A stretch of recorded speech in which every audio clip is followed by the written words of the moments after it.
fin qui t'est due, la beauté de ton nom, où mon âme est perdue. Je veux n'être que toi. Jésus, je t'aime.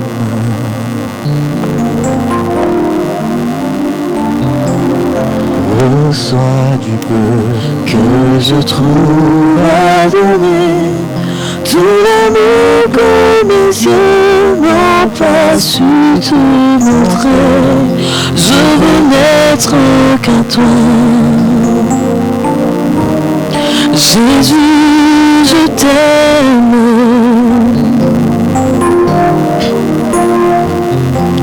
Rien n'est plus beau que ton nom. Rien n'est plus saint que le sang du pardon. Je veux n'être qu'à toi. Jésus, mon roi.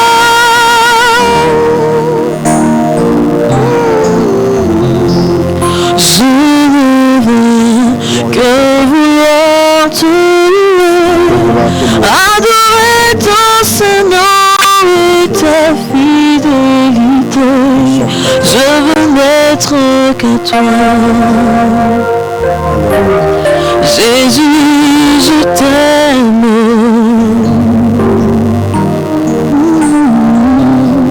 Je veux porter les pensées de mon cœur dans les cœurs de tes voix. Je veux n'être qu'à toi. Jésus, je t'aime.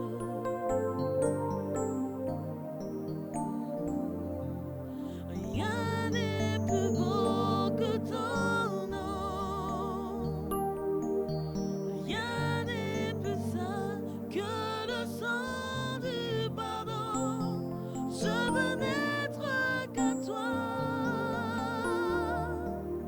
Jésus, mon roi.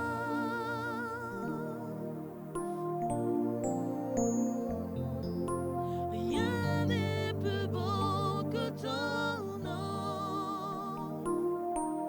Rien n'est plus saint que le sang du pardon. Je veux n'être qu'à toi. Jésus, mon roi.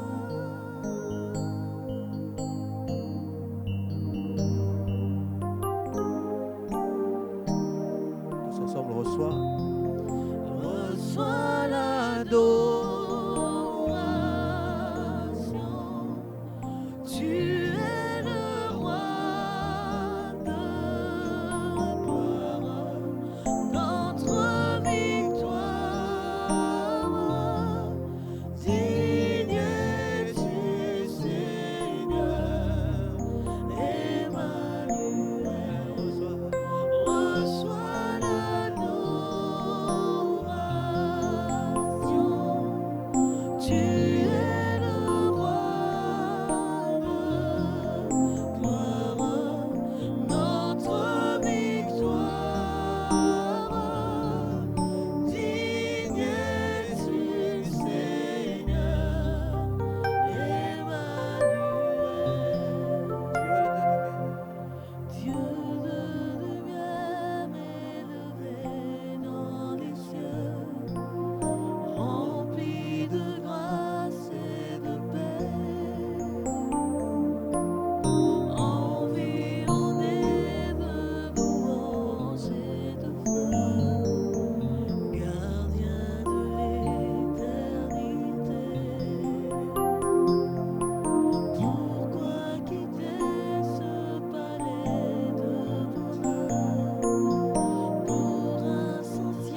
Emmanuel, il est présent dans nos vies.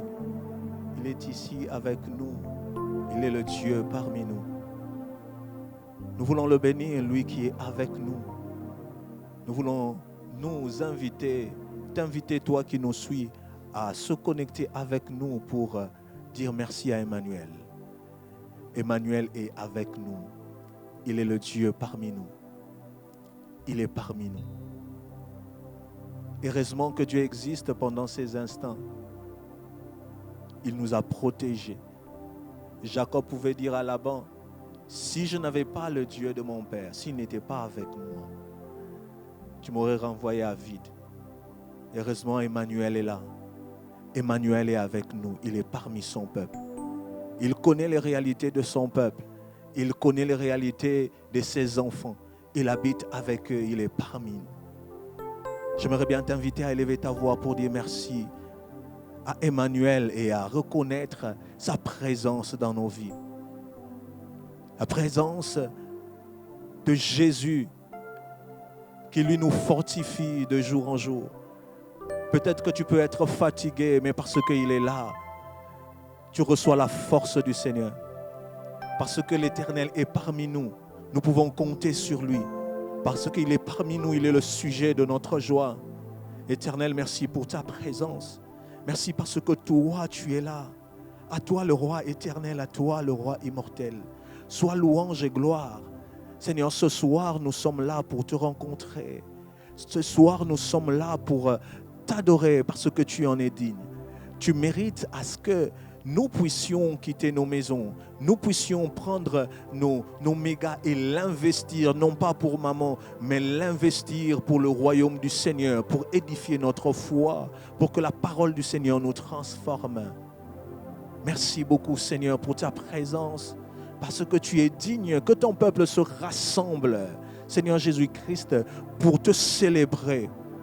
Se rassemble pour toi, se rassemble pour que nous puissions t'écouter encore ce soir. À toi le roi éternel, à toi le roi immortel, à toi le roi invisible. Sois louange et gloire, reçois l'honneur de ton peuple. Alléluia. À toi le Dieu seul sage, à toi la sagesse, à toi le règne, à toi le Dieu victorieux. Tous ensemble chantons. À toi le roi. À toi le roi éternel. À toi le roi immortel. À toi le roi invisible. À toi Dieu seul sage. À toi Dieu seul sage. À toi le roi. À toi le roi éternel. À toi le roi immortel. À toi le roi invisible. À toi Dieu seul sage. À toi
Est-ce que nos voix peuvent se lever pour adorer celui qui règne d'âge en âge?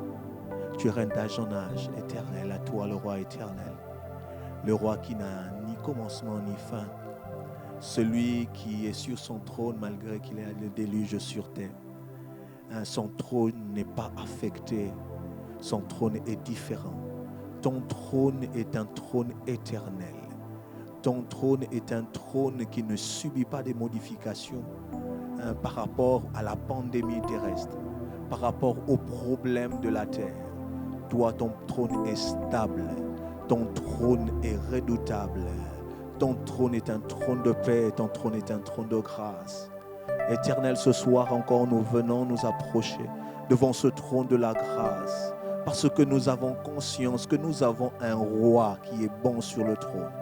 Le juste juge, l'Éternel, notre Dieu, est bon. Il est bon pour tous ceux qui le craignent. L'Éternel, Dieu, notre Dieu, lui, il est différent des rois de la terre. Notre Dieu est notre force. Notre Dieu est notre assurance. Son trône est un trône de paix. Son trône est un trône stable. Voilà réellement pourquoi nous avons nos yeux fixés sur toi.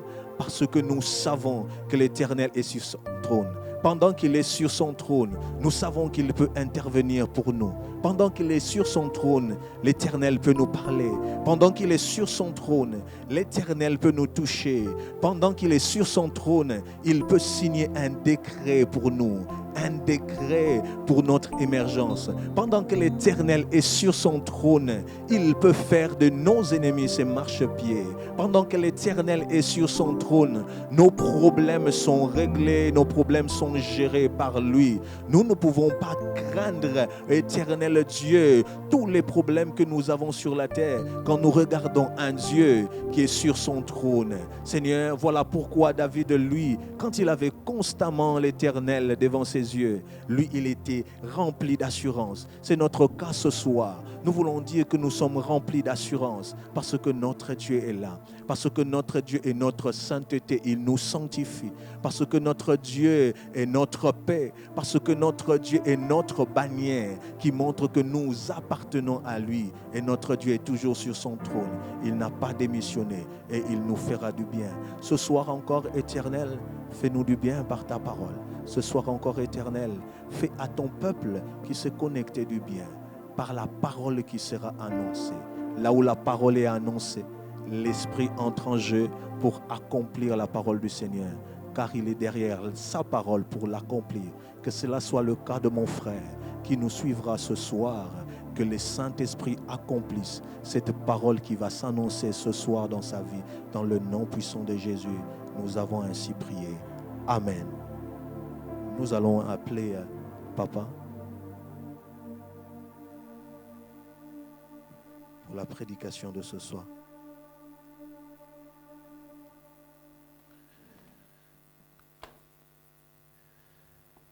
Nous rendons infiniment gloire à notre Dieu pour cette occasion favorable qu'il nous accorde de le louer, de le glorifier, mais aussi de nous réunir et de continuer à analyser notre thème de tous ces temps, à savoir l'émergence. Nous avons abordé ce thème dans plusieurs angles et nous avons vu que Dieu peut nous faire émerger par ses ordonnances en nous accordant des dons, des cadeaux, des capacités, des possibilités. Il peut nous émerger aussi dans le cadre de la mission qu'il nous accorde. Il y a donc plusieurs facettes que nous avons appris jusque-là dans le cadre de l'émergence. Nous pouvons aussi émerger par la foi lorsque nous le faisons confiance. Aujourd'hui, nous allons parler des stratégies d'émergence. Qu'est-ce que nous devons faire si tout dépend de nous? Par où nous devons commencer pour nous lancer sur le chemin de l'émergence? Comment? Parce que Dieu peut nous avoir appelés, nous avoir confié la mission. Dieu peut nous avoir donner ceci, cela, mais nous ne savons pas par où commencer pour aller plus loin dans notre vie. Nous allons donc parler des stratégies de l'émergence. Et pour aujourd'hui, nous allons donc introduire en quelque sorte le sujet. Et nous verrons comment nous pouvons l'exploiter en long et en large un peu plus tard. Avoir l'intelligence pour l'émergence. C'est très important que vous soyez intelligent pour l'émergence. Pas intelligent simplement pour faire autre chose, mais intelligent aussi pour émerger. Nous avons quelques textes que nous voulons bien lire. Le premier est celui de 2 Rois, chapitre 7, versets 8 à 11. 2 Rois, chapitre 7, versets 8 à 11, nous dit ceci.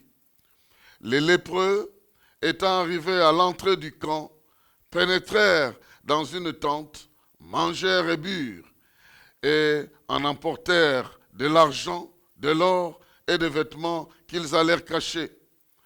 Ils revinrent, pénétrèrent dans une autre tente et en emportèrent des objets qu'ils allèrent cacher. Puis ils se dirent l'un à l'autre, nous n'agissons pas bien. Cette journée est une journée de bonnes nouvelles. Si nous gardons le silence et si nous attendons jusqu'à la lumière du matin, le châtiment nous atteindra. Venez maintenant et allons informer la maison du roi. Ils partirent et ils appelèrent les gardes de la porte de la ville, auxquels ils firent ce rapport. Nous sommes entrés dans le camp des Syriens, et voici, il n'y a personne. On n'y entend aucune voix d'homme, il n'y a que des chevaux attachés et des ânes attachés. Et les tentes comme elles étaient, les gardes de la porte crièrent et ils transmirent ce rapport à l'intérieur de la maison du roi. Voici un texte, nous l'avons pris au milieu, mais nous voulons que ce texte nous aide à comprendre, à avoir la notion des stratégies pour l'émergence. Le texte ici concerne 4 lépreux. 4 lépreux. Il faut dire que pour des hommes normaux, on peut croire que les gens qui sont acceptés dans une société puissent émerger. Mais ici, il y a des gens exclus de la société. Ils sont exclus. Les lépreux sont exclus de la société. Et comment un lépreux peut émerger tout en restant lépreux?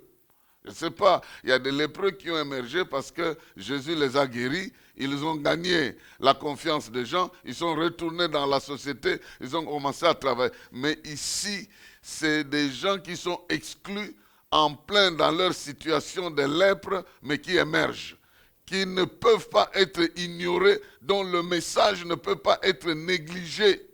Je ne sais pas à quel niveau de la vie tu es, à quel niveau de la société tu peux avoir de l'influence, même si tu es un oublié de la société, même si tu es un exclu de la société, même si tu es un banni de la société, Dieu peut t'ouvrir le chemin pour émerger et l'émergence aussi peut être un des chapitres dans ta vie. Ces gens, quand vous lisez le texte au départ, parce que nous avons commencé au verset 7, si vous commencez plutôt nous avons commencé au verset 8. Si vous commencez au premier verset, vous allez apprendre que Élisée avait fait une déclaration prophétique en proclamant le changement du prix de la nourriture le jour suivant. Et on dit 4 lépreux étaient à la porte parce qu'ils ne savaient pas entrer dans la ville. Ils étaient exclus de la ville. À cause de leur maladie, ils n'étaient pas en quarantaine, ils étaient exclus. En quarantaine, cela veut dire que tu observes un certain nombre de jours, après on te retourne. Mais ces gens ici, exclus de la société, ils vivaient dehors. En d'autres termes, ils regardaient la vie se passait dans la ville. Et eux suivaient la vie de la ville à partir de la porte, exclus. Ils ne pouvaient pas entrer dans la ville, ils dormaient dehors. Ils n'avaient aucun projet pour leur famille. Ils ne pouvaient pas se marier, ils ne pouvaient pas s'épanouir. Ils restaient simplement exclus, bannis de la société. Et si quelqu'un de ce niveau-là peut émerger, moi je pense que tu as encore plus de possibilités d'émerger. Voilà pourquoi je suis venu proclamer dans ta vie des stratégies, ce que tu dois faire pour émerger. La première stratégie de la vie, c'est de vivre avec des objectifs. Vivre avec des objectifs. Non seulement vivre avec des objectifs, mais vivre et mourir pour une cause juste. Un des objectifs de la vie doit être de vivre pour une cause juste, même s'il faut aller jusqu'à mourir. Vivre pour une cause juste, même s'il faut mourir pour cette cause-là. Quand vous vivez déjà pour une cause juste, l'évangile est une cause juste. Le royaume de Dieu est une cause juste. L'amour de Dieu est une cause juste. L'appartenance à Christ est une cause juste. Parce qu'il a dit, si vous avez honte de me confesser devant les hommes, moi aussi j'aurai honte de vous confesser devant mon Père et devant les anges. Ici, nous parlons d'une décision que ces gens-là avaient. Ils devaient prendre une décision. Ils sont exclus de la société. Et ils ont entendu l'homme de Dieu déclarer, demain, il y aura changement de prix ici. On va payer la farine à autant et on va payer la viande à autant.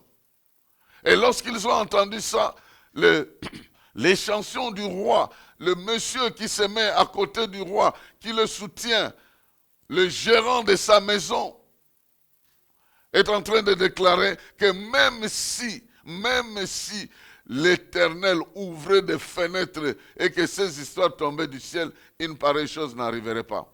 Alors l'homme de Dieu lui a dit, tu verras ça, mais tu ne jouiras pas de ça. Parce que tout ne dépend pas de ce que nous voyons, tout dépend de ce que Dieu veut nous faire voir. Tout dépend de ce que Dieu nous dit. Et ces jeunes, ces 4 lépreux ont commencé à réfléchir. Et c'est ici que j'aimerais attirer ton attention.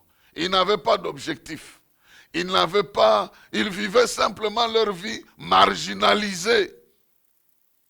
Mais lorsqu'ils ont entendu qu'il y a la mort dans la ville, il y a la vie ailleurs, que les ennemis d'Israël, les Syriens, ils avaient la nourriture, mais à l'intérieur de la ville, il n'y avait rien. Ils ont entendu parce que l'homme de Dieu a dit, il y aura la nourriture ici. Cela veut dire qu'il n'y en avait pas. Parce que s'il y en avait, il n'allait pas dire que demain on vendra. Donc ils savaient qu'il n'y en avait pas. Ils savaient. Et ils ont commencé à raisonner. Que devons-nous faire? Si nous nous efforçons d'entrer dans la ville, eh bien, nous allons mourir. Il y a la faim là-bas. Si nous allons chez les Syriens, ils vont nous tuer. Ils vont nous tuer. Il y a la mort là-bas, mais il y a la nourriture là-bas. Ici, il y a la mort sans nourriture, sans danger. Là-bas, il y a la mort, il y a la nourriture et un danger de mort. On fait quoi? On va là où on peut vivre, même si la mort peut nous attraper, on y va. Ils ont forgé un objectif. Ils ont commencé à vivre cet objectif-là. Ils se sont déterminés de ne pas mourir affamés, de ne pas mourir là où il y avait la faim, d'aller vivre là où il y avait la nourriture, même si c'était un danger. Bien-aimés dans le Seigneur, ne peuvent aller plus loin que ceux-là qui se fixent des objectifs et s'engagent à réaliser ces objectifs-là, quoi qu'il arrive dans leur vie. Quoi qu'il arrive. Si David est devenu fameux, où il a émergé, c'est parce qu'il s'est fixé l'objectif. Je ne peux pas accepter qu'une personne incirconcise insulte mon Dieu en public. Une telle personne, je dois l'affronter. Je ne dois jamais laisser n'importe qui déshonorer mon Dieu. Dans ma vie, je ne tolérerai pas.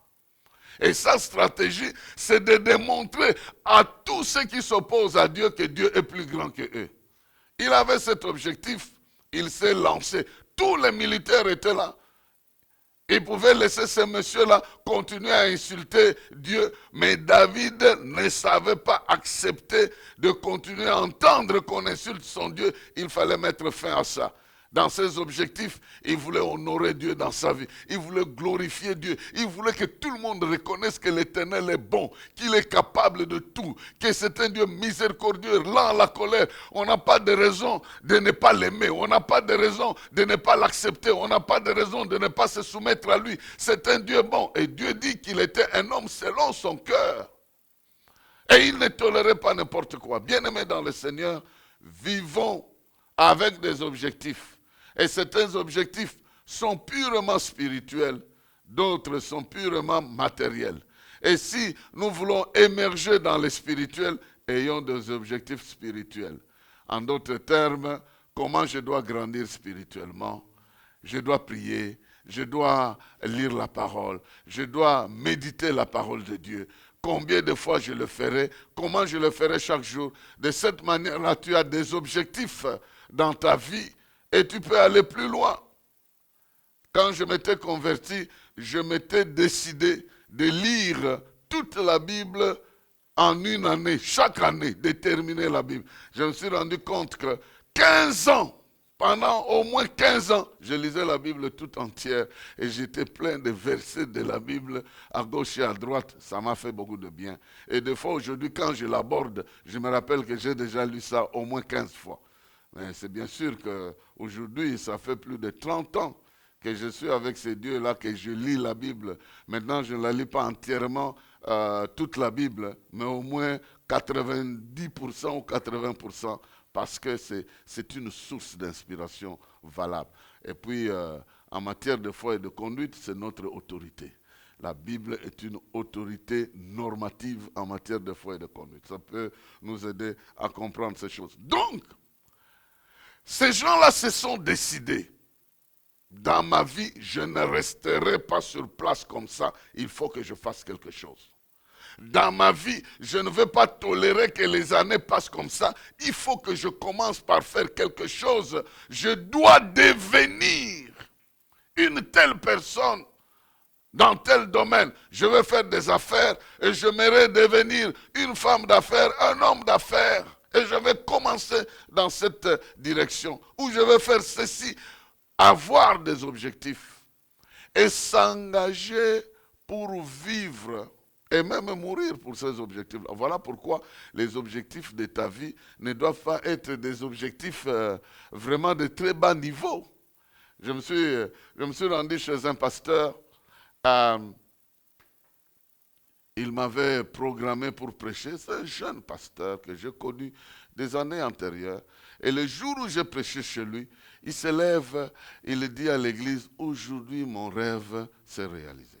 Depuis tout ce temps que j'ai commencé à servir Dieu, mon objectif était d'inviter l'homme de Dieu chez nous ici pour prêcher. Commencer quelque chose et l'inviter. J'ai dit, alors moi je suis triste, parce que si tu as atteint l'objectif, fini, qu'est-ce que tu vas faire encore plus tard? Non, nos objectifs ne doivent pas être des petits objectifs. C'est des grands objectifs. Devenir grand à cause de Dieu qui est grand. Devenir puissant dans le secteur dans lequel tu es. On ne peut pas t'ignorer dans le secteur dans lequel tu veux évoluer parce que Dieu rendra ton nom grand. Parce que tu as la promesse de sortir du lot. Alors il faut bien fixer tes objectifs. Entre autres, vivre pour une cause noble. Vivre, mettre ta vie au service d'une cause noble. Et cette cause noble, c'est le royaume de Dieu.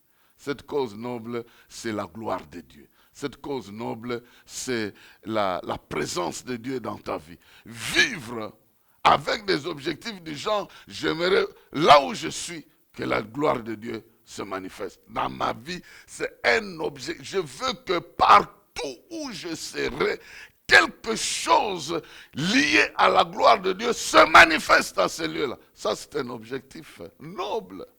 Et partout où tu seras, Dieu va se manifester. Imagine-toi, Dieu va se manifester. Alors, bien-aimés dans le Seigneur, ces gens, ils se sont donné un objectif et ils nous inspirent. pour dire ne reste pas comme ça, du 1er janvier au 31 décembre sans objectif. Non, tu dois te faire un objectif. Ce que tu veux réaliser pendant cette année-là, qu'est-ce que tu veux faire? Et tu vas voir que Dieu t'accompagnera. Dieu aime les gens qui ont des objectifs. Quand tu as un objectif, tu vas mettre ta force, tu vas mettre ton intelligence, tu vas mettre tes désirs derrière ces objectifs-là afin de les réaliser. Donc tu auras une cause pour laquelle tu vas te battre. S'il n'y a pas de cause, tu ne te battras pas et rien n'arrivera. Alors j'ai souvent l'habitude de dire que dans la vie, il y a ceux qui n'ont jamais commis de faute parce qu'ils n'ont jamais rien fait. Mais il y en a de ceux qui ont échoué ne fût-ce qu'une fois. Entre celui qui n'a jamais échoué, qui n'a jamais rien fait, et celui qui a échoué 2 fois dans la vie, je ferai confiance à celui qui a échoué 2 fois. Parce que les échecs du passé peuvent lui donner la capacité d'éviter. Mais celui qui n'a jamais échoué, qui n'a jamais rien fait, il commencera aussi par échouer. Donc, qu'est-ce que vous voulez? Nous, les échecs ne nous intimident jamais.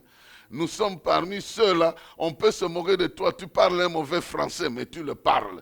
Tu parles un mauvais anglais, mais si c'est pour les affaires, tu parles ce mauvais anglais. Il faut voir les mamans qui vont dans des milieux des affaires là où on ne parle pas la langue de chez eux. Elles se battent avec le mauvais anglais là. Elles font des affaires et toi tu es là en train de justifier la grammaire, les orthographes dans la pauvreté, dans la nullité la plus abjecte. Alors qu'elle est en train de foncer. Bien-aimés, n'ayez pas peur de vos échecs, ayez des objectifs.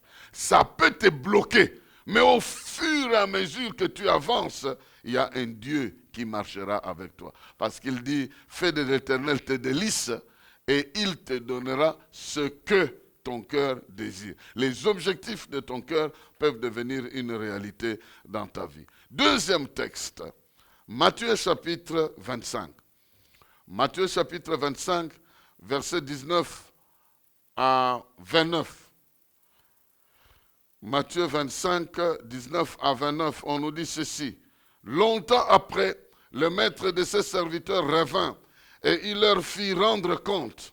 Celui qui avait reçu les 5 talents s'approcha en apportant 5 autres talents. Et il lui dit, Seigneur, tu m'as remis 5 talents, voici j'en ai gagné 5 autres. Son maître lui dit, c'est bien, bon et fidèle serviteur, tu as été fidèle en peu de choses, je te confierai beaucoup. Entre dans la joie de ton maître. Celui qui avait reçu 2 talents s'approcha aussi et dit, Seigneur, tu m'as remis 2 talents, voici, j'en ai gagné 2 autres. Son maître lui dit, c'est bien, bon et serviteur et fidèle serviteur, tu as été fidèle en peu de choses, je te confierai beaucoup. Entre dans la joie de ton maître. Celui qui n'avait reçu qu'un talent s'approcha ensuite et dit, Seigneur, je savais que tu es un homme dur, qui moissonne où tu n'as pas semé et qui amasse où tu n'as pas vanné. J'ai eu peur et je suis allé cacher ton talent dans la terre. Voici, prends ce qui est à toi. Son maître lui dit, serviteur méchant et paresseux, tu savais que je moissonne où je n'ai pas semé et que j'amasse où je n'ai pas vanné. Il te fallait donc remettre mon argent au banquier et à mon retour, j'aurais retiré ce qui est à moi avec un intérêt. Ôte-lui donc le talent et donnez-le à celui qui a les 10 talents. Car on donnera à celui qui a et il sera dans l'abondance. Mais à celui qui n'a pas, on ôtera même ce qu'il a. Si on te ôte le peu que tu as, tu deviens quoi? Tu ne peux pas émerger. Mais lorsque tu appliques la stratégie de l'investissement, la stratégie de s'aimer et de moissonner, la stratégie d'accepter que tu sacrifies ton argent pour une activité qui doit revenir dans ta vie. Que tu puisses faire une dépense, non pas pour satisfaire tes besoins, mais une dépense pour récupérer avec intérêt. Parce que investir n'est pas dépensé pour satisfaire son argent, son besoin, non. Supposons que deux personnes ont de l'argent, ils veulent acheter une maison, ils ont 50 000 $. La maison coûte 50 000 $. Le premier paye 50 000 $, il entre dans la maison, ah, alléluia, amen, il vit dans cette maison-là, et le deuxième paye la maison à 50 000 $, je voulais dire, et il n'entre pas, il fait louer la maison. Celui qui a payé à 50 000 $, il entre dans sa maison, il n'a pas investi. Il a simplement fait une dépense de ses besoins normaux. Mais celui qui a payé 50 000 $, il met ça en location, au bout d'un temps, il va récupérer l'argent qu'il avait investi.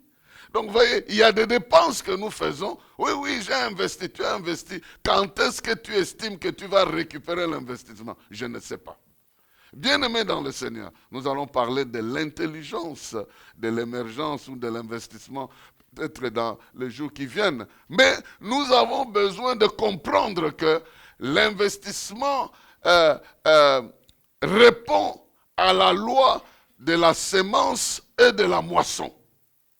C'est cette loi-là. La Bible dit, il donne la semence au semeur et la nourriture à celui qui bouffe. Alors toi, qu'est-ce que tu demandes à Dieu? La bouffe, il va te donner la bouffe. Mais si tu demandes la semence, ça c'est autre chose, ce n'est pas la bouffe. C'est de l'argent que tu mets dans une activité en te disant au bout de 2 mois, 3 mois, 5 mois, 1 année, 2 ans, j'aurai cet argent, ça va me retourner, peut-être avec intérêt. Là, tu as semé, tu vas moissonner. Et dans ce cas-là, tu sèmes peu, eh bien, tu moissonneras peu. Mais si tu sèmes quand même, tu vas moissonner. Mais si tu ne sèmes pas, tu ne moissonneras pas. C'est très important que nous puissions comprendre. Des fois, nous prions pour que Dieu puisse nous élever, mais nous n'appliquons pas certains principes qui sont importants pour que Dieu nous accompagne dans cette affaire. Voici ce monsieur, il avait un talent, l'équivalent d'environ 60 ou 600 000 $, si nous pouvons convertir ça. Ce n'est pas peu de choses. Parce qu'un talent, c'était beaucoup d'argent. Un talent, c'était beaucoup d'argent. Il a pris ça, c'était, si je ne m'abuse pas, peut-être l'équivalent de 100 ou de 200 ou de 300 000 $. Ce n'était pas peu d'argent. Et il a pris ça, il a enfoui ça dans la terre par peur. Nous allons revenir à ça après. Donc, la deuxième stratégie, décide-toi d'investir, de s'aimer avec l'intention de moissonner. Ce n'est pas un péché. Ce n'est pas un péché de faire des affaires.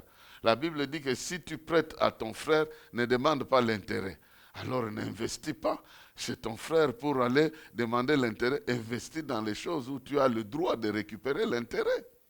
C'est très important. C'est très important. Les chrétiens, ils n'osent même pas faire de grandes affaires. Et quand quelqu'un évolue dans ce domaine-là, il dit non, il a touché quelque part. Il a touché. J'ai eu un cousin qui est venu du village. En ce moment-là, il y a un jeune frère qui restait à la maison. Je crois que c'est le jeune frère de ma femme qui était vétérinaire, qui élevait, qui faisait un commerce là des œufs. Et quand il voit les pondeuses là avec beaucoup d'œufs, il dit, ah, comment ça peut être normal? Prenez-moi un peu un œuf là. Cassez ça. On prend, on casse. Il voit, c'est normal. Est-ce qu'on peut manger ça? Il a mangé. Mais comment c'est beaucoup?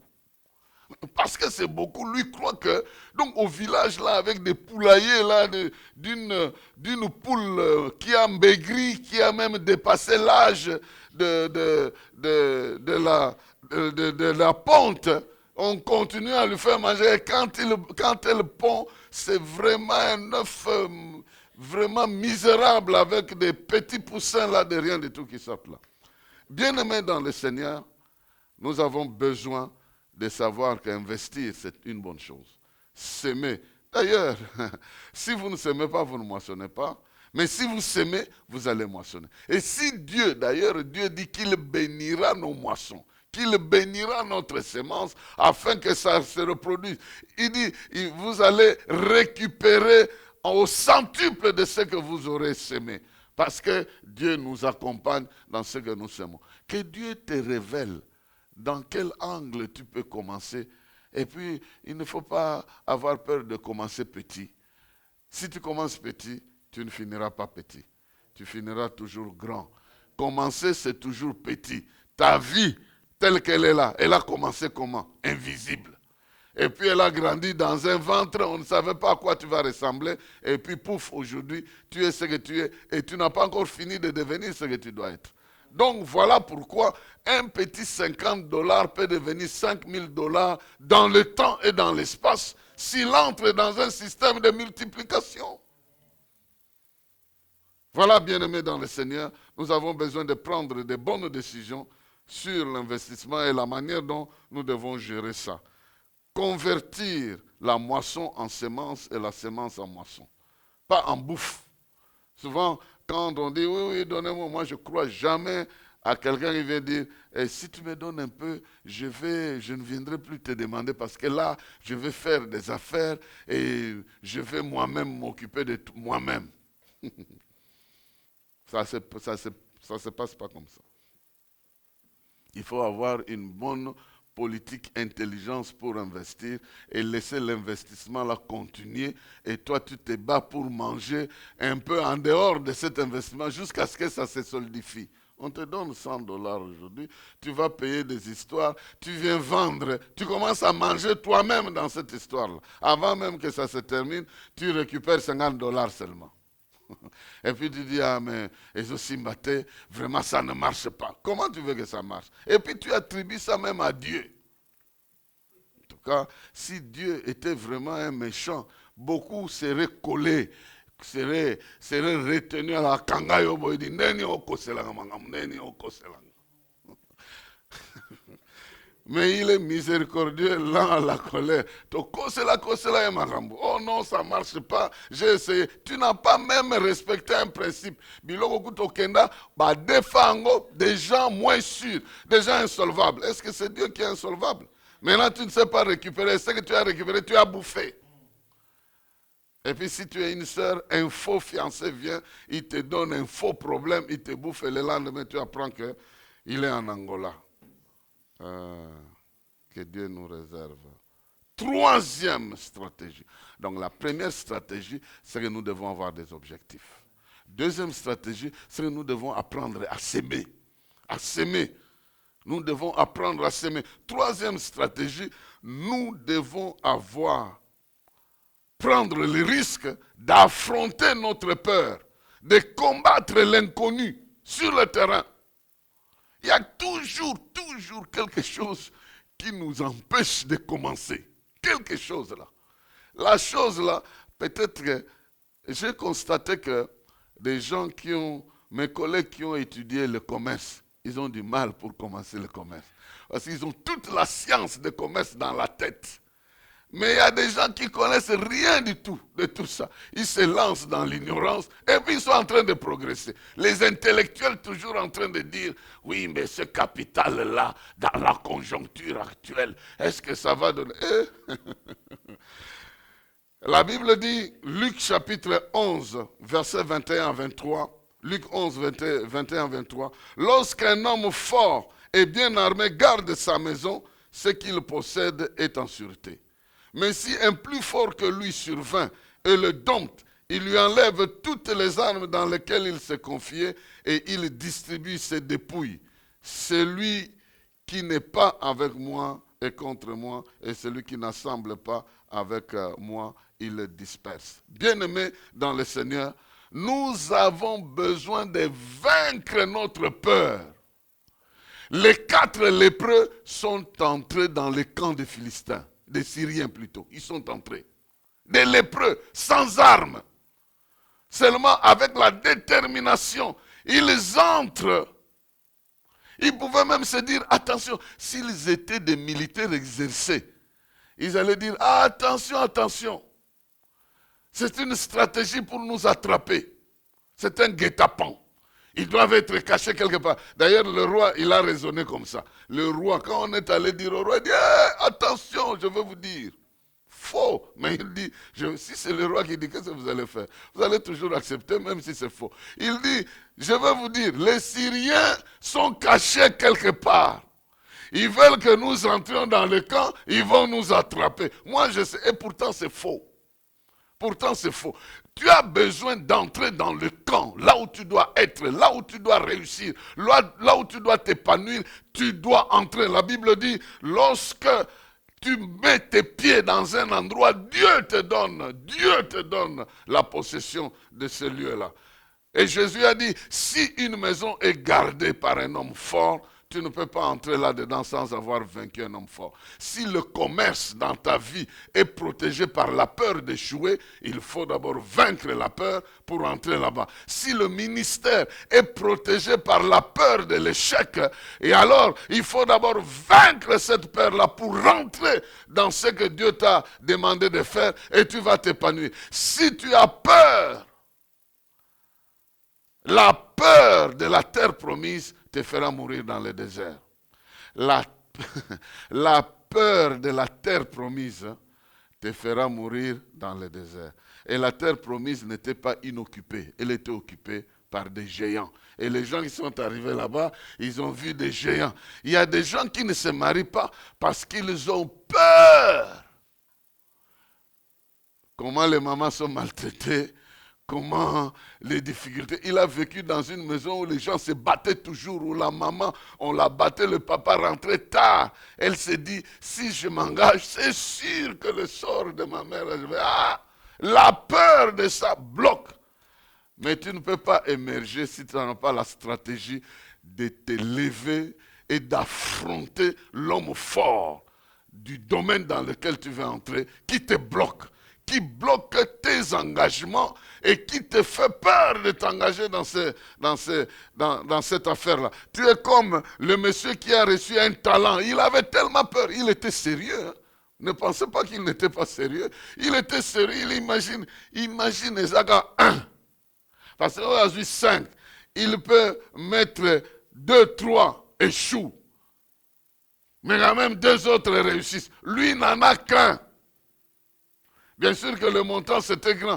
Mais il a dit, si je perds ça, le monsieur là, ah non, il va m'obliger de payer ça autrement. Je préfère demander à la terre de me garder ça. Et si même je mets à la banque, on ne sait jamais, hein, peut-être que... est-ce qu'il dit qu'il reviendra aussi un jour, ce monsieur? Bien aimé dans le Seigneur, il y a dans le domaine de l'épanouissement, dans le domaine de l'émergence, il y a comme des limites. Dans certaines familles, personne ne peut percer ça. Dans certaines vies, personne. Quand vous atteignez ce niveau-là, vous commencez à avoir peur de la mort. Vous atteignez une voiture, vous commencez à avoir peur. Vous dites, si vous voyez une voiture, j'ai vu un bar là, vers Massina, on a écrit le nom de ce bar, Lugubumanga Pamba. Lukubumanga Pamba. Donc en réalité, il n'y a rien. Il n'y a rien dedans. Lukubumanga Pamba. Donc il y a la peur là. Bien aimé, j'aimerais me lever dans la vie de quelqu'un avec ce quelqu'un-là pour avancer avec lui et écraser cette peur-là qui t'empêche d'entrer parce que tu vois des géants. En tout cas, sur 600 000 hommes qui sont sortis de l'Égypte, 2 seulement sont entrés dans la terre promise. 2. Josué et Caleb. Tout le reste là, la peur les a tués. Tout le reste, dans le cachot, dans la prison de Paul et Silas, les fondements étaient brisés, les portes étaient, les chaînes étaient cassées. Mais de tout ce monde-là, 2 seulement sont sortis. Paul et Silas, tout le reste, ils avaient peur de fuir. On a cité, ils sont restés et on les a retournés bel et bien là dans la prison. Ils ont continué à rester dans la prison. Hein? Ici à Kinshasa, la prison s'ouvre. Ah, allez demander à ce monsieur-là, j'ai un peu oublié son nom, Nemwanda truc là, Nemwanda quelque chose là. Comment il est, vous croyez qu'il est sorti seul ce jour-là? Plusieurs, ils ont même travaillé, peut-être qu'ils vivent même dans le Bas-Congo. Qui ment? Alors, c'est très important, bien aimé, de comprendre que lorsque vous combattez, pour émerger, vous devez avoir le courage d'affronter l'esprit là qui vous empêche il y en a même qui veulent, Dieu veut le propulser dans la vie de prière. Il prie, il arrive à un niveau, il dit, ah, je sens comme si... Il y a quelqu'un qui m'a dit, quand j'arrive à un niveau, je sens comme si quelque chose veut se passer, j'arrête. Et pourtant, c'est à ce niveau que Dieu veut te faire entrer dans sa gloire. Parce que c'est un environnement différent. Ta chair n'est pas habituée. C'est comme on a kataka. Tu catteras et on te cattera comme ça.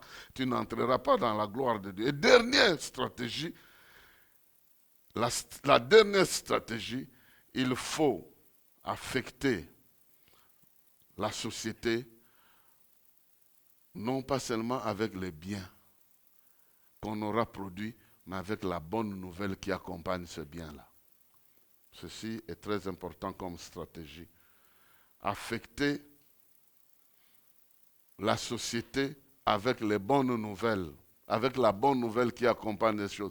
C'est lépreux là, dont nous avons lu l'histoire dans deux rois.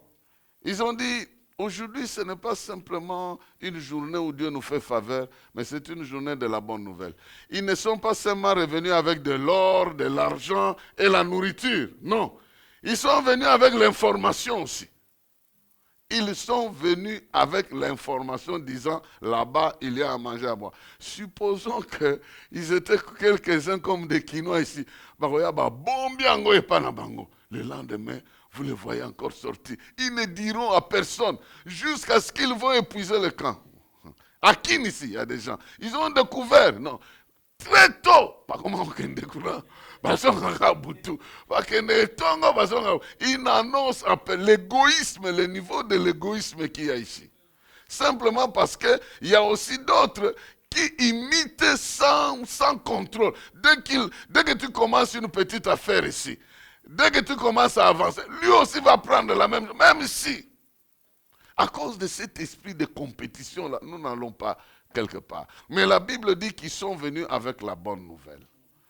Tous ceux qui ont réussi dans le domaine des affaires, Dieu aime utiliser leur réussite comme un témoignage, afin qu'ils deviennent des modèles d'émergence.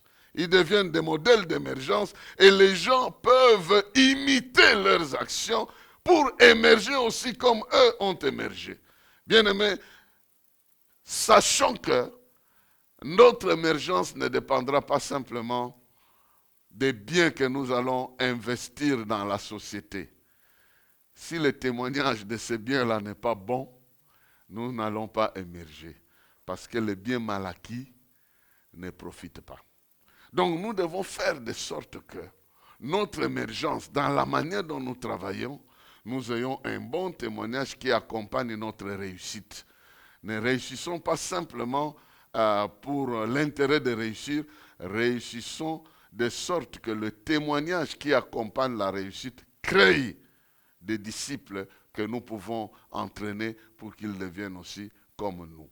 Que Dieu vous bénisse et que Dieu bénisse sa parole en vous. Nous allons entrer dans les détails. C'est sûr que nous allons trouver une procédure d'une série d'enseignements pour que nous entrons dans certains détails de ce thème ici. Nous allons vous le faire connaître. Alors, je lis le dernier texte.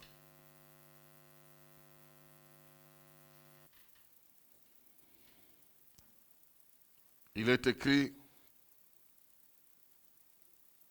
j'ai déjà lu ça, mais il est écrit, c'est lui qui avait reçu les 5 talents s'approcha en apportant 5 autres talents. Et il dit, Seigneur, tu m'as donné 5 talents et voici j'en ai gagné 5 autres et son maître l'a félicité pour dire, bon, c'est bien, bon et fidèle serviteur.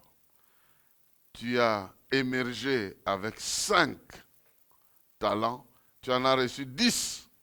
On va te confier encore de grandes choses. Il a même récupéré les affaires du trouillard, là, de celui qui avait la trouille, de la peur, là, celui qui avait peur. Là. On a récupéré ses affaires. Il ne faut pas être parmi ceux qui perdent les affaires à côté des autres qui progressent parce que vous n'appliquez pas le principe. Mais il faut être ceux qui accumulent parce que Dieu vous bénit et il veut que vous soyez le modèle de ceux qui réussissent.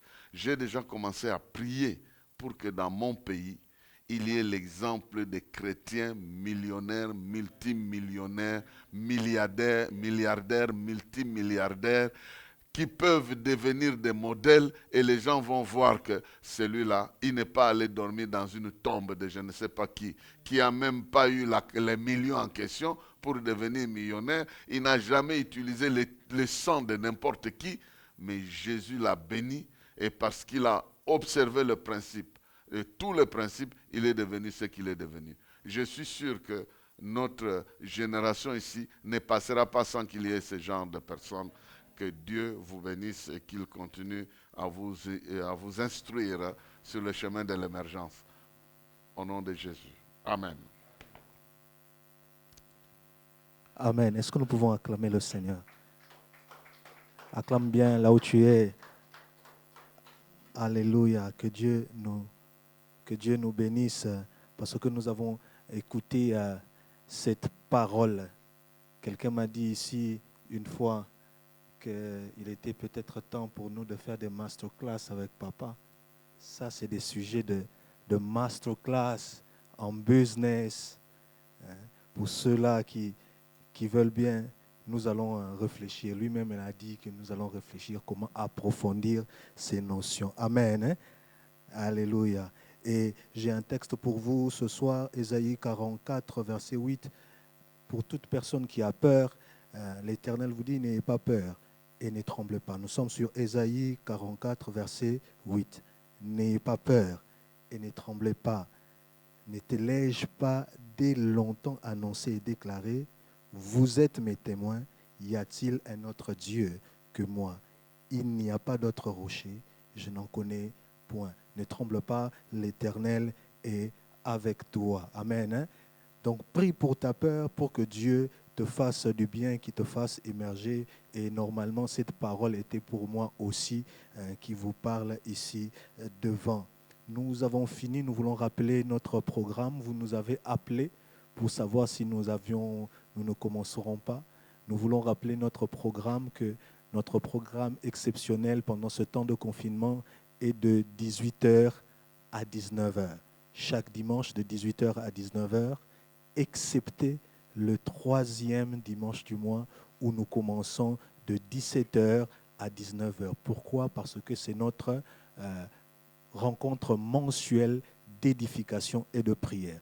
Donc, chaque dimanche de 18h à 19h, excepté chaque 3e dimanche du mois, nous commencerons de 17h à 19h. Nous avons aussi un programme télé ce lundi à 19h45 sur la chaîne Eru TV et la rediffusion sera ce dimanche à 19h45 et la rediffusion sera le lundi à 18h. Notez s'il vous plaît, 19h45 ce soir, le dimanche, chaque dimanche à 19h45 et chaque lundi à 18h, nous serons sur Eru TV pour un programme de paroles d'encouragement et que Dieu nous bénisse. Nous avons fini. Nous allons rappeler l'homme de Dieu pour prier pour nous, pour que les forteresses de nos peurs tombent, pour que nous puissions émerger. Prions le Seigneur, notre Dieu, notre Père, nous voulons te dire merci pour tout ce que tu as fait pour nous, pour tout ce que tu continues à faire. Nous savons que les choses que nous entreprenons dans notre vie, c'est toi qui nous donnes la capacité de les réaliser. Tu nous donnes l'être et le mouvement. Et parce que tu nous as accordé la grâce de nous tenir aujourd'hui autour de ton trône pour te louer, t'adorer autour de ta parole, Nous prions, Seigneur, que tu puisses continuer à nous aider à mettre en pratique et à réaliser les promesses que tu nous as données. Que l'Éternel te bénisse et qu'il te garde. Que l'Éternel fasse briller sa face sur toi, qu'il t'accorde sa grâce. Que l'Éternel tourne sa face vers toi, qu'il t'accorde la paix. Sois ainsi béni dans le nom précieux et glorieux de Jésus-Christ, notre Seigneur et Sauveur. Amen. Bonne soirée à tous.